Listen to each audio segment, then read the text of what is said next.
నమస్తే, welcome to Andhraprabha. యుద్ధం effect clear గా కనపడుతుంది. ఇటు ఇండియా వైడ్ గా కూడా గ్లోబల్ క్రైసిస్ మనం అందరం చూస్తూనే ఉన్నాం. ఇటు ఎల్పిజి దగ్గర నుంచి త్వరలో మిగతా అన్నిటి మీద కూడా క్రైసిస్ రాబోతున్నట్టు మనకైతే ఇండికేషన్స్ క్లియర్ గా తెలుస్తుంది. అసలు రాబోయే రోజుల్లో ఎలా ఉండబోతుంది, ప్రస్తుతం మనతో పాటు అయితే వీటి గురించి మాట్లాడడానికి, డిస్కషన్ చేయడానికి అయితే centre for human security studies నుంచి international affairs expert doctor Kanneganti Ramesh garu ఉన్నారు. ఆయనతో మాట్లాడే ప్రయత్నం చేద్దాం, డిస్కషన్ చేసే ప్రయత్నం చేద్దాం. నమస్తే సార్. నమస్తే అండి. ఎలా ఉన్నారు సార్? థ్యాంక్ యూ అండి. రైట్ సార్, చెప్పండి అసలు అంటే గ్లోబల్ క్రైసిస్ రాబోతుందా? ఆల్రెడీ ఇటు ఎల్పిజి విషయంలో కానివ్వండి, లేకపోతే మిగతా విషయాల్లో కొన్ని అక్కడక్కడ అయితే కనబడుతుంది. ముఖ్యంగా రెండు తెలుగు రాష్ట్రాల్లో కూడా ఇటు గ్లోబల్ క్రైసిస్ అనేది అంత క్లియర్ గా కనిపించకపోయినా ఎల్పిజి విషయంలో కానివ్వండి, అంటే షార్టేజ్ అవ్వడం కానివ్వండి, పెట్రోల్ కానీ డీజిల్ కానీ ఇట్లాంటి విషయాల్లో చాలా అటు ముంబైలో, ఢిల్లీలో కానివ్వండి, లేకపోతే ఇంకొన్ని రాష్ట్రాల్లో హోటల్స్ కూడా మూతపడినటువంటి సందర్భం కనబడుతుంది. ముఖ్యంగా ఇక్కడ తెలుగు రాష్ట్రాల్లో అయితే హైదరాబాద్ లో చాలా వరకు కూడా హోటల్స్ అవి మూతపడ్డాయి. ఇంకా ఆంధ్ర రాష్ట్రంలో ఏదైతే విజయవాడలో కూడా చాలా హోటల్స్ అవి మూతపడడం జరిగాయి. ఏం చెప్తారు సార్? రాధా గారు, మీరు చెప్పింది అక్షర సత్యం. మూడో ప్రపంచ యుద్ధం అనే మాట వాడను కానీ మినీ ప్రపంచ యుద్ధం అనే మాట తప్పనిసరిగా వాడతాను. అమెరికా, ఇజ్రాయెల్ కలిసి 28 ఫిబ్రవరి 2026న ఇరాన్ మీద స్ట్రైక్ చేయడంతో ఐతుల్లా ఖుమైనీ మరణించిన తర్వాత ఆ రోజు నుంచి ఇవాళ వరకు, అంటే ఈ రోజున 12th మార్చ్ 2026, గత 14 రోజుల్లో, అంటే 2 వారాలు వస్తుంది. ఈ 2 వారాల్లో ప్రపంచం మొత్తం అతలాకుతలమైంది. ఆర్థికంగా, సామాజికంగా, రాజకీయంగా, సైనిక పరంగా, సాంకేతిక పరమైన విషయాల్లో కూడా చాలా పెనుమార్పులు సంభవించినాయి. మరి ముఖ్యంగా భారతదేశం వైపు నుంచి చూసినప్పుడు మనకి పశ్చిమాన ఉన్న పశ్చిమాసియా దేశాలు అయిన ఇరాన్ కానీ, సౌదీ అరేబియా కానీ, ఖతర్ కానీ, కువైట్ కానీ, యుఏఈ కానీ, బహ్రెయిన్ కానీ, ఈ ఒమన్ కానీ, ఈ అన్ని దేశాలు, గల్ఫ్ కోఆపరేషన్ కౌన్సిల్ కంట్రీస్ 6, దాంతోపాటు ఇరాన్ 1, 7. ఈ 7 దేశాల నుంచి భారతదేశము 50% ఆఫ్ అవర్ ఆయిల్ నీడ్స్ అక్కడి నుంచే వస్తాయి. మనకి మోర్ దాన్ 50% అని చెప్పాలి. అలాంటి తరుణంలో ఇప్పుడు స్ట్రైట్ ఆఫ్ హర్ముజ్ జలసంధి ఇరాన్ ఆధీనంలో ఉంటాము. ఆ స్ట్రైట్ ఆఫ్ హర్ముజ్ నుంచే ఈ గల్ఫ్ కోఆపరేషన్ కౌన్సిల్ కంట్రీస్ అయినా ఇంతకుముందు చెప్పిన కంట్రీస్ నుంచి ఆయిల్, న్యాచురల్ గ్యాస్, పెట్రోలియము ఇవన్నీ రావటము, వాటికి ఇప్పుడు అమెరికా అక్కడ క్షిపణులతో దాడి చేయటము, తిరిగి ఇరాన్ అమెరికన్ యుద్ధ స్థావరాల మీద దాడి చేయటము, ఇది గల్ఫ్ కోఆపరేషన్ కౌన్సిల్ కంట్రీస్లో, ఇవన్నీ చివరికి భారతదేశం యొక్క అంతర్గత భద్రతకి, భారతదేశం యొక్క సగటు సామాన్య మానవుడి యొక్క దైనందిన జీవితం, అంటే regular day to day life ఇబ్బంది పెట్టే పరిస్థితులు వచ్చేసినాయి. వంట అనేది బేసిక్ రైట్, అంటే ఫుడ్ సెక్యూరిటీ, ఆహార భద్రత, ఇంధన భద్రత, ఎనర్జీ సెక్యూరిటీ, హెల్త్ సెక్యూరిటీ, ఆరోగ్య భద్రత, ఎంప్లాయ్మెంట్ సెక్యూరిటీ, ఉపాధి భద్రత, వీటన్నిటికీ ఎన్విరాన్మెంటల్ సెక్యూరిటీ, పర్యావరణ భద్రత, ఇవన్నీ దెబ్బతిన్నాయి. మా centre for human security studies ద్వారా మేము చేసే పని ఇదేనండి రాధా గారు. డాక్టర్ ఎంసీఆర్ హెచ్ఆర్డి ఇన్స్టిట్యూట్ హైదరాబాద్లో మా centre for human security studies, మేము ఒక independent, not for profit, non political, non governmental research think tank మాది. మేము చేసే పని రాధా గారు ఏంటంటే, ఈ ప్రపంచ యుద్ధ పరిస్థితులు వచ్చినప్పుడు వాటి యొక్క ప్రభావము సగటు భారతీయుడి మీద, లేదా ప్రపంచంలో ఉన్న సగటు మధ్యతరగతి, lower middle class and middle class, upper class, whatever the class, how it is going to impact the human security at large, మానవ రక్షణ, మానవ భద్రతకి విఘాతం ఏ విధంగా కలిగిస్తుంది అనే అంశాల మీద మేము పరిశోధన చేస్తాం. మా పరిశోధనా సంస్థలో ఒక 30 మంది retired IAS, IPS officers, civil servants retired అయిన వాళ్ళు ఉన్నారు. సర్వింగ్లో ఉన్న వాళ్ళు కూడా చాలా మంది మా సంస్థతో అనుబంధం అయి ఉన్నారు. ఎందుకంటే మేము నాట్ ఫర్ ప్రాఫిట్ కదా, నాన్ పొలిటికల్ కదా, నాన్ గవర్నమెంటల్. సో ప్లస్ దేశం నుంచి చాలా మంది యంగ్ రీసెర్చ్ ఇంటర్న్స్ మా దగ్గరికి వచ్చి పనిచేస్తారు. 1 month సర్టిఫికేట్ ఇస్తాం. ఈ యుద్ధ పరిస్థితులు, అంటే man made disasters and natural disasters, ఈ యుద్ధం అనేది మ్యాన్ మేడ్ డిజాస్టర్. ఈ మ్యాన్ మేడ్ డిజాస్టర్ అంటే ఒక ట్రంప్ తీసుకున్న నిర్ణయం మూలాన, అమెరికా అధ్యక్షుడు ట్రంప్ తీసుకున్న నిర్ణయం మూలాన అమెరికాకి ఎంత దెబ్బ తగులుతుందంటే, ఆర్థికంగా అమెరికాకి దెబ్బ తగలొచ్చు, వాళ్ళు తట్టుకునే స్టేజ్లో ఉండొచ్చు. ఇప్పటి వరకు ఆయన ఖర్చు ఎంతో తెలుసా మేడం? మొదటి 4 రోజుల యుద్ధానికి $3.7 బిలియన్. $3.7 బిలియన్ అంటే 190+ దేశాలు ఉన్న దేశాల్లో మీరు ఒక 50 దేశాలను కలిపితే వాళ్ళ జీడిపి ఎంత ఉంటుందో ఆ మొదటి 4-5 రోజులు యుద్ధం ఖర్చు ఆల్మోస్ట్ $3.7 బిలియన్ టు $4 బిలియన్ అయింది అమెరికాకి. సో అమెరికా అంటే పవర్ఫుల్ దేశం అనుకుందాం, అయినా దాని పరిస్థితి ఇప్పుడు బాగోలేదు, ఇదివరకు ఇట్లాగ ఏం లేదు. మరి భారతదేశాన్ని మనం ఏం తప్పు చేసాం? మనం ఏం తప్పు చేయలేదుగా. యుద్ధం చేయాలని నిర్ణయించుకుంది ఎవరు? అమెరికా, ఇజ్రాయెల్ కలిసి. ఎవరి మీద? ఇరాన్. సో ఇది అమెరికా, ఇజ్రాయెల్, ఇరాన్ తేల్చుకోవాల్సిన పంచాయతీ మన భారతదేశంలో ఉన్న సగటు భారతీయుడి మీద మరి ఇబ్బంది కలిగించే అంశంగా మారింది. ఇప్పుడు ఎల్పిజి ఉందండి, లిక్విఫైడ్ పెట్రోలియం గ్యాస్, అంటే మన గ్యాస్ సిలిండర్లు. ఒక్క భారతదేశంలో రూరల్ ఇండియాలో ఆల్మోస్ట్ 25 మిలియన్ కనెక్షన్స్ ఉన్నాయి. ఏది? ఎల్పిజి సిలిండర్లు 25 మిలియన్ కనెక్షన్స్ ఉన్నాయి. ఆ 1 మిలియన్ అంటే 10 లక్షలు. సో ఇంత 25 మిలియన్ కనెక్షన్స్ ఉన్న గ్యాస్ సిలిండర్లు ఇరాన్ అమెరికాకి మధ్య జరుగుతున్న యుద్ధంలో ఆగిపోవటం వలన, అక్కడి నుంచి వచ్చే గ్యాస్ ఆగిపోవటం, పెట్రోల్, క్రూడ్ ఆయిల్ ఆగిపోవటం వలన మన ఇంట్లో వంట చేసుకోవడానికి ఇబ్బందికర పరిస్థితులు, డాలర్ అంటే మన రేటు పెరిగే అవకాశం ఉంది. కానీ భారతదేశ ప్రభుత్వము అండర్ నరేంద్ర మోడీ గారు తప్పనిసరిగా తగు జాగ్రత్తలు తీసుకున్నారు. Honourable prime minister of India Shri Narendra Modiji, honourable national security adviser to the government of India Shri Ajit Doval sir, doctor S Jaishankar గారు మన విదేశ వ్యవహారాల శాఖ మంత్రి, వీళ్ళందరూ they have come together and they have made the decision that our people should not suffer. So government has taken proper proactive measures to protect. ఇప్పుడు ప్రస్తుతానికి as I'm talking to you on 12th March 2026 at about 1 PM in Hyderabad, as we are talking, there is no immediate threat, no need to panic.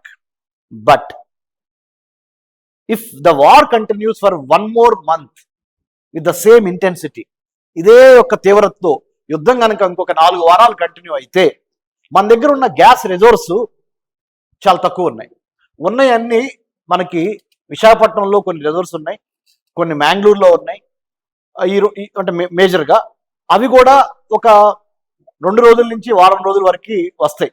ఆ reserves మన దగ్గర ఉన్నాయి కాబట్టి మనం తగు జాగ్రత్తలు తీసుకోవాలి. Already government of India and also other respective state governments, already home secretaries are also, home secretary government of India has written to all the chief secretaries and DGPs saying that no need to panic, be brave, we have enough resource to take care of the energy security issues. Right. అయితే Iran compromise అవుతాను అన్నప్పటికీ కూడా ఎందుకు America అసలు decision అనేది making చేయలేకపోతుంది? ఇంకా ఎందుకు యుద్ధాన్ని అలా కంటిన్యూ చేయాల్సి వస్తుంది? నిన్న ఇరాన్ కూడా ప్రతిదాడికి దిగినటువంటి సందర్భం కనిపించినట్టుంది. సో ఏం చెప్తారు సార్? అమెరికా, ఇజ్రాయెల్ కానీ, ఇరాన్ కానీ, నేను ఒక పిహెచ్డి ఇన్ అమెరికన్ స్టడీస్ చేశాను ఢిల్లీ జవహర్లాల్ నెహ్రూ యూనివర్సిటీ. మనం ఆల్రెడీ చెప్పాను. పోస్ట్ డాక్టరేట్ ఇజ్రాయెల్లో చదువుకున్నాను. వేరే కంట్రీస్, పక్కన ఉన్న కంట్రీస్, జోర్డాను, పైన టర్కీ, ఈ దేశాలు కూడా తిరిగి వచ్చాను.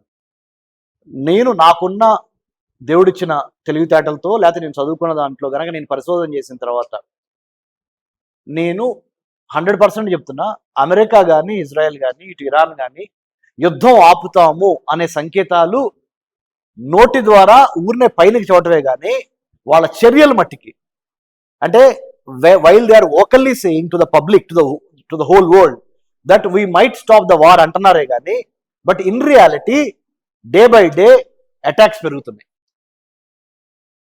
చెప్పేదానికి చేసేదానికి ఏమాత్రం పొంతన కుదరట్లా. So please do not completely trust what the warring countries are saying. యుద్ధం చేస్తున్న ఈ 3 దేశాలు చెప్పే మాటల్ని నమ్మొద్దు. వాళ్ళు పైకేమో మేము యుద్ధాన్ని ఆపుతాము అని చెప్తున్నారు, కానీ యుద్ధాన్ని ఆపే సంకేతాలు ఏం జరగట్లా. వాళ్ళ ఆయిల్ ట్యాంకర్స్ మీద వీళ్ళు, వీళ్ళ మిలిటరీ బేసెస్ మీద వాళ్ళు, cyber security problems, maritime security problems, physical security, service సెక్టర్లో, మ్యానుఫ్యాక్చరింగ్ సెక్టర్, అంటే మనిషి దేహంలో ఎట్లయితే ఒక 5 ఇంపార్టెంట్ అవయవాలు ఉన్నాయో, ఎగ్జాంపుల్ మన హార్ట్, మన లంగ్స్, మన లివరు, మన బ్రెయిన్, మన ఐస్, అలానే ప్రతి దేశానికి ఒక 5 ఇంపార్టెంట్ స్ట్రాటజిక్ స్పేసెస్ ఉంటాయి.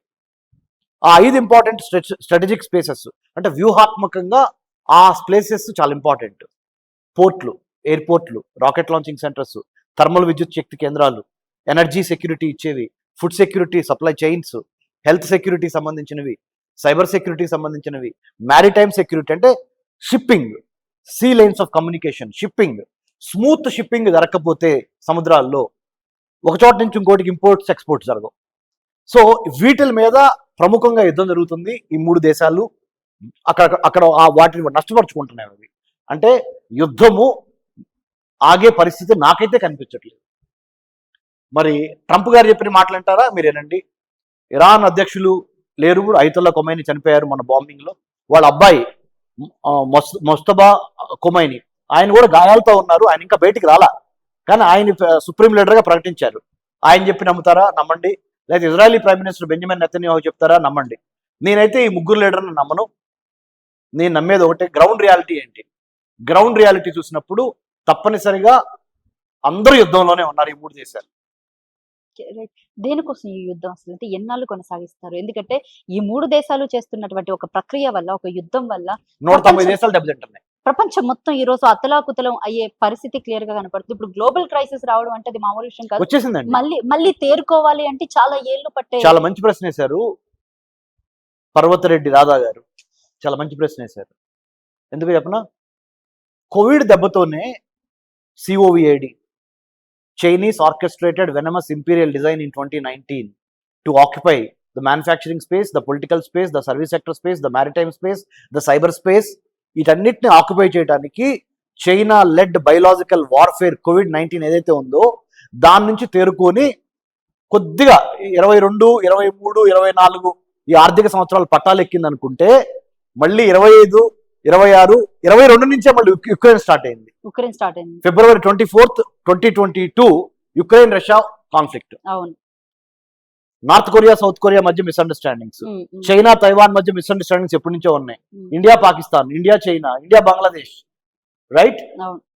Palestine Israel, Iran Israel, America into Venezuela, America into Greenland, America into Canada, America into Cuba అంటున్నాడు ఇప్పుడు ఎవరు? Donald Trump. So what I'm trying to say is, ఏమవుతుంది? ప్రపంచం ఎటుపోతుంది? లిబరలిజం అంటున్నాం, గ్లోబలిజం అంటున్నాం, క్యాపిటలిజం అంటున్నాం, కమ్యూనిజం అంటున్నాం, సోషలిజం అంటున్నాం. మరి హ్యూమనిజం ఏది? లిబరలైజేషన్ అంటున్నాం, ప్రైవేటైజేషన్ అంటున్నాం, గ్లోబలైజేషన్ అంటున్నాం, గూగులైజేషన్ అంటున్నాం, చైనైజేషన్ అంటున్నాం, డిజిటలైజేషన్ అంటున్నాం, అమెరికనైజేషన్ అంటున్నాం. మరి హ్యూమనైజేషన్ ఏది? కనిపించట్లేదు ఇక్కడ. అందశ్రీ గారు రాసిన పాట ఉంది. అంటే నిజంగా మీరు అన్నట్టు ఒక మాట విషయానికి వస్తే కనుక, నిజం చెప్పాలంటే అమెరికా ఎంత శక్తివంత దేశమైనా కావచ్చు, కానీ మీరు అన్నట్టు అక్కడ హ్యూమనిజం ఏది కనిపించట్లేదు. బట్ అయినప్పటికీ ఈయన తీసుకునే ఒక సెల్ఫిష్ డెసిషన్స్ వల్ల ప్రపంచం ఈ రోజు ఇంత అతలాకుతలం అవుతుంటే, why he is not making a decision to stop this wars? చెప్పనా మేడం, ఎవరు చేయాలో చెప్పిన పని? ఆయన అమెరికా అధ్యక్ష పీఠం ఎక్కించింది ఎవరు? అమెరికన్స్ ముక్త కంఠంతో ట్రంప్ వెళ్ళిపోతాడు ఇంకో 2.5 ఏళ్ల తర్వాత. అనవసరంగా అమెరికా ఎదుర్కోలేని శత్రువుల్ని ట్రంప్ తయారు చేసి వెళ్తున్నాడు అమెరికా కోసం. Let's make America great again అనే దాన్ని అతను ఆపోజిట్ చేస్తున్నాడు. Let's make America enemy to all over the whole humanity అన్నట్టుగా చేస్తున్నాడు. See, the people of the united states are very very hard working, technologically sound, very politically, very democratic in nature. I have a lot of appreciation for the American society, American public, American talented pool as such. But the American society will have to wake up to the reality and tell Donald Trump, Mr. Trump, whatever you are doing is not in the best interest of America. Because America is built on 3 important things: life, liberty, and pursuit of happiness. We, the people of the United States, in order to form a more perfect union, establish justice, ensure domestic tranquility, provide for the common defense, promote the general welfare, and this is the preamble of the United States of America Constitution. But Mr. Trump is going against the Constitution and its values. See, I am not saying at the same time Ayatollah Khomeini is a saint or a god. I am not saying that. I am not unnecessarily praising Iran also. If American President Donald Trump did find some evidence against Mr. Ayatollah Khomeini, he should have had the patience to prosecute, to apply the due process of law, to apply international legal regime or norms, or to use International Code of Justice, International Criminal Court, International Atomic Energy Agency as a global platform to bring that kind of pressure on Mr. Ayatollah Khomeini and put him down. he should have done that. Mr. Trump, the President of the United States, should have taken that stance. Instead, he took a proactive stance in collaboration with Israel to eliminate this man. But the consequences of the elimination of Ayatollah Khomeini, politically, economically, financially, morally, ethically, militarily, technologically, where is it going? It's going nowhere. మీరు ఏ లక్ష్యంతో యుద్ధాన్ని start చేశారో ఆ లక్ష్య సాధన చేయడానికి కావాల్సిన ఏమైనా మిగిలిందా? ఏం మిగలలేదు. మారణ హోమము, ఆస్తి నష్టము, ప్రాణ నష్టము. ప్రపంచ దేశాలన్నీ కూడా ఇప్పుడు అమెరికా మీద తిరగబడితే ఏం చేస్తారు? ప్రపంచ దేశాలన్నీ అమెరికా మీద తిరగబడు రాధా గారు. ఎందుకో చెప్తా, ప్రాక్టికల్ గా మాట్లాడాలి మనం. America is the most powerful militarily and technologically, but at the same time Donald Trump has not taken a right decision, no doubt about it. It's not me saying, it's the Democrats in the United States are saying. It's in the Republican Party. Within the Republican Party, some people are against what Donald Trump has done. What I'm trying to say is simple. American people are very smart, very nice. American people as such, they're very hardworking, they're very professional, they're very let's say, they know what to do.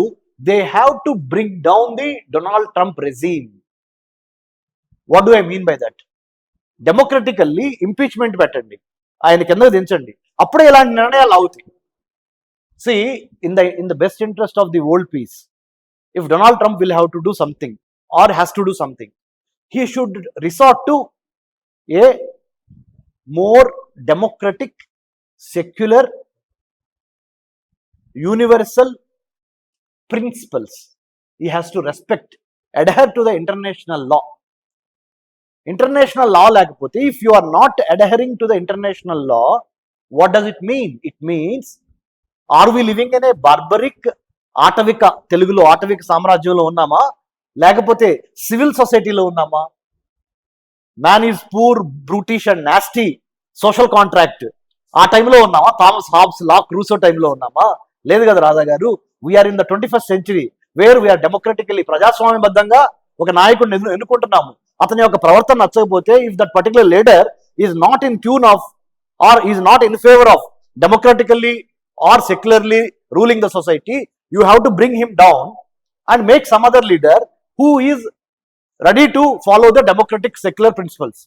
ఆ పని Americans చేసి ఇప్పుడు ప్రపంచాన్ని నుంచి appreciation తీసుకోవాలి. It is the litmus test for the united states of America, the exceptional Americanism. Now they have to show by telling mister Trump, hey, calm down man, you calm down, whatever you could do you did, you have to calm down అని చెప్తా. అలానే I am also saying the Iranians in Iran should come out and talk about the atrocities committed by whoever in the past. They have to voice their opinion.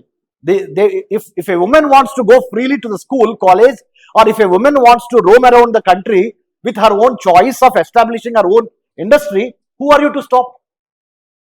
In the name of religion, you don't have any right to stop somebody to pursue their life, liberty, pursuit of happiness. So I am also appealing to the people of Iran. See here what I am doing. I am not appealing to the heads of the states. I am not appealing to the heads of the government. They won't listen to me, I know. You are just telling to the people, civil society. అంటే civil society ఎంత strong గా ఉందో ఆ country అన్నాళ్ళు బతుకుద్ది. Civil society, that is more important. They should have to be very unique. Absolutely. Civil society will have to anchor the ship while the ship is in unity ga unto obvious ga. Absolutely. Yeah. In a calamity, don't give the anchor or driving seat to one person, either the prime minister or the president.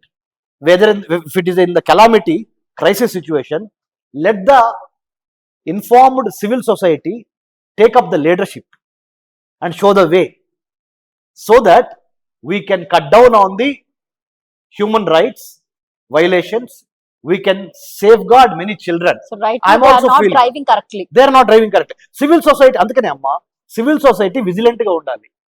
Plato, Aristotle, Machiavelli లేదా మన కౌటిల్యుడు, India's Kautilya ఏం చెప్పారు? ప్రజలు చైతన్యవంతంగా ఉన్నప్పుడు రాజు ఏమన్నా తప్పు చేస్తుంటే రాజుని కరెక్ట్ చేసే బాధ్యత ప్రజలకి ఉండాలి. అప్పుడే ఆ దేశము చక్కగా 100 కాలాలు సుఖశాంతులతో ఉంటది. రాజు ఏదో చేసుకుంటున్నాడు చేసుకొని అనుకుంటే చివరికి మన ఫ్యామిలీస్ అన్ని పోతాయి, రాజ్యం అంతా రాజ్యం అంతా మట్టిపోద్ది. అమ్మ రాజ్యం అంటే ఏంటి రాధా గారు? రాజ్యం అంటే 4 ఇంపార్టెంట్ ఎలిమెంట్స్ అండి రాధా గారు, చెప్పనండి. ప్రజలు, ప్రభుత్వము, ప్రదేశము, సార్వభౌమాధికారము. ఈ 4 కలిస్తే ఒక రాజ్యం ఏర్పడుతుంది. ఇంగ్లీష్లో చెప్తా, you need to have people, you need to have a defined territory, you need to have a democratically elected government and also sovereignty, సార్వభౌమాధికారము to take decisions in favour of the people, right? ఈ 4 ఉంటేనే రాజ్యం అవుద్ది, state. This constitute state, the 4 elements. ఇప్పుడు ఏమవుతుంది? ప్రభుత్వము or the group of people are 1 or 2 persons, either the prime minister or the president or council of ministers, they are only taking the decision, forgetting the needs of the people. సామాన్యుడికి ఏం కావాలో అలా ఆలోచించకుండా నువ్వు only 4 కలిసి కూర్చొని autocratic గా, despotic గా, థియోక్రాటిక్ గా, మతపరమైన మౌఢ్యం కానీ లేదా ఇగోతో తీసుకునే డెసిషన్స్ కానీ, అహం, నేను, మీ, that's what Trump's decisions are. నేను యాక్చువల్లీ అదే చెప్పాను, అహం అనే దాంతో కొట్టుకుంటున్నారు, ఈగోయిస్టిక్ కనపడుతుంది అది.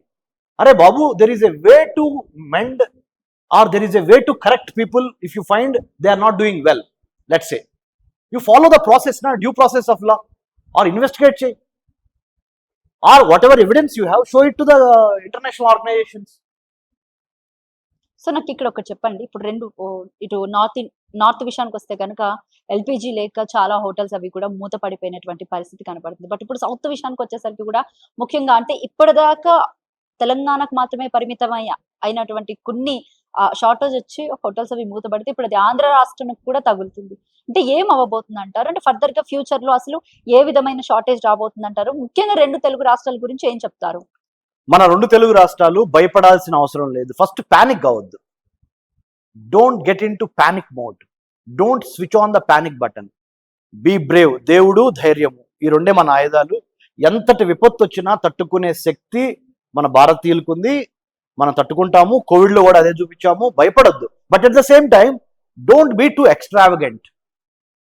ఇష్టం వచ్చినట్టు ఫంక్షన్లు పెట్టి అవసరం లేకపోయినా బడాయి కోసం, షోక్ కోసం 100 మందిని పిలిచి పెట్టాల్సిన ఫంక్షను 1,00,000 మందిని భోజనం పెట్టి నాకెంత ధనం ఉందని చూపించుకునే అతి కార్యక్రమాలు చేయకుండా, ఇలాంటప్పుడు ముఖ్యంగా ఇలాంటి క్రైసిస్ సమయంలో పొదుపుగా ఎంత కావాలో అంత వాడుకొని ఎలాంటి స్థాయిలో జరగాలో ఫంక్షన్స్ అలాంటి స్థాయిలో చేసి కొంత డిసిప్లిన్, క్రమశిక్షణతో ఈ క్రైసిస్ మూమెంట్లో ఉంటే చాలు. అంటే ఇప్పుడు పెట్రోల్ బంకులకు వెళ్ళి డ్రమ్ములు కానివ్వండి, లేకపోతే పెద్ద పెద్ద బాటిల్ కానివ్వండి, ఏకంగా నీళ్ళ ట్యాంకర్స్ తీసుకెళ్తున్నారు పెట్రోల్. అదే రాధా గారు, రూమర్స్ నమ్మొద్దు.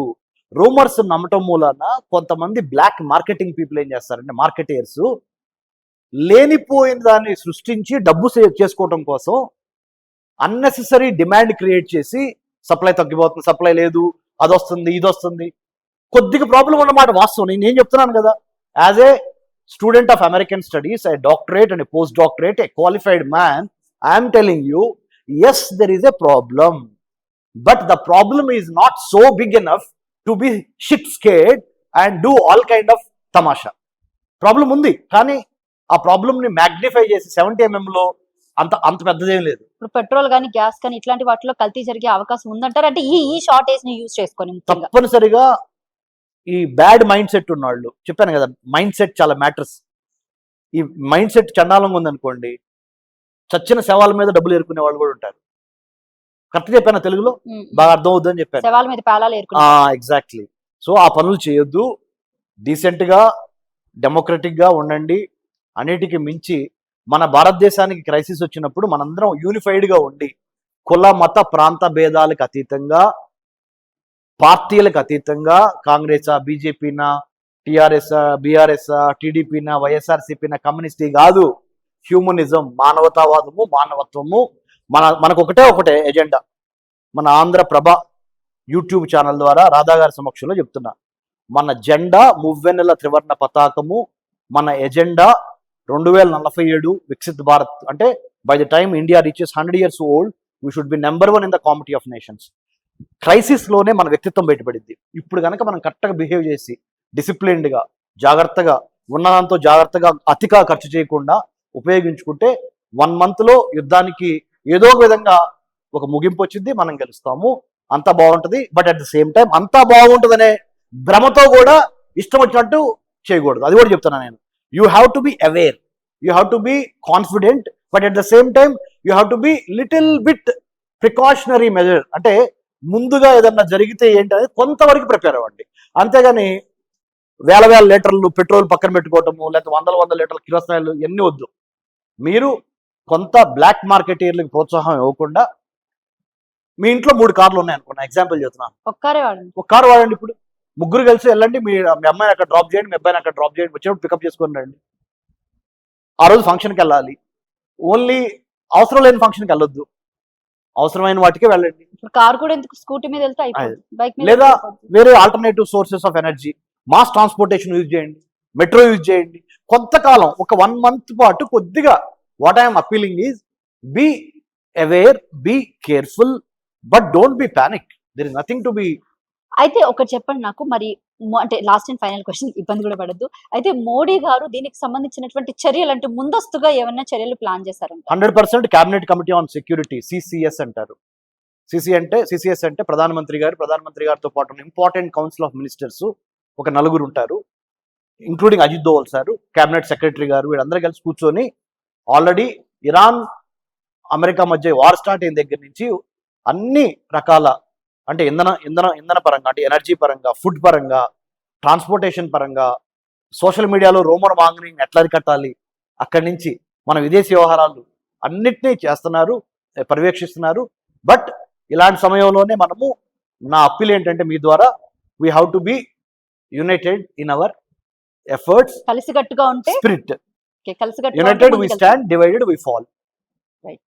కలిసి ఉంటే కలుసుకో, కలిస్తే నిలబడతాం, లేకపోతే పడిపోతాం.